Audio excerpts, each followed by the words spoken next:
कंगना रनौत और बाबा रामदेव के बीच जुबानी जंग थमने का नाम नहीं ले रही है।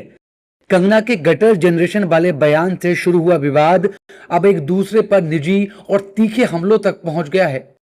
ताजा बयान में बाबा रामदेव ने कंगना पर टिप्पणी करने से इनकार करते हुए कहा कि उनका योगदान देश जानता है और वे ओछे लोगों के बारे में कोई टिप्पणी नहीं करना चाहते। रामदेव के इस बयान के बाद सवाल यही है कि आखिर इस सियासी सामाजिक विवाद में कौन किस पर भारी पड़ रहा है। देखो, जिन लोगों का अभी क्या बोलूं, मैं विवाद को बढ़ावा नहीं देना चाहता। स्वामी रामदेव क्या है ये देश जानता है, स्वामी रामदेव का योगदान क्या है ये देश जानता है। इसलिए मैं ओछे लोगों के बारे में कोई टिप्पणी नहीं करना चाहता।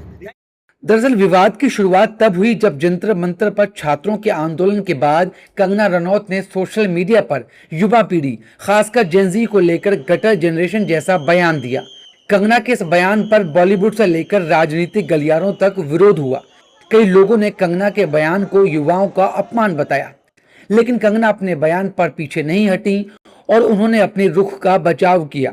इसी बयान पर जब बाबा रामदेव से सवाल हुआ तो उन्होंने कंगना के बयान की कड़ी आलोचना की थी, जिस पर कंगना ने भी पलटवार किया था।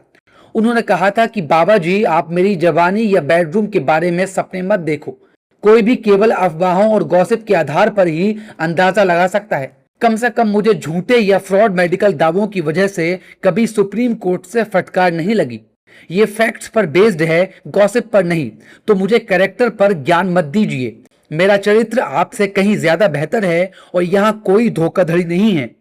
एक बयान के विरोध से शुरू हुई लड़ाई अब व्यक्तिगत आरोप प्रत्यारोप तक पहुंच गई है। खास बात यह है कि दोनों ही पक्ष अपने अपने बयान पर कायम नजर आ रहे हैं। अब रामदेव ने एक बार फिर कंगना के साथ विवाद पर प्रतिक्रिया दी है। सवाल यह भी है कि सार्वजनिक जीवन से जुड़े लोगों के बयानों की मर्यादा क्या होनी चाहिए और क्या युवाओं पर टिप्पणी करते करते बहस व्यक्तिगत हमलों तक पहुंचनी चाहिए। फिलहाल रामदेव और कंगना के बीच ये सियासी सामाजिक संग्राम जारी है।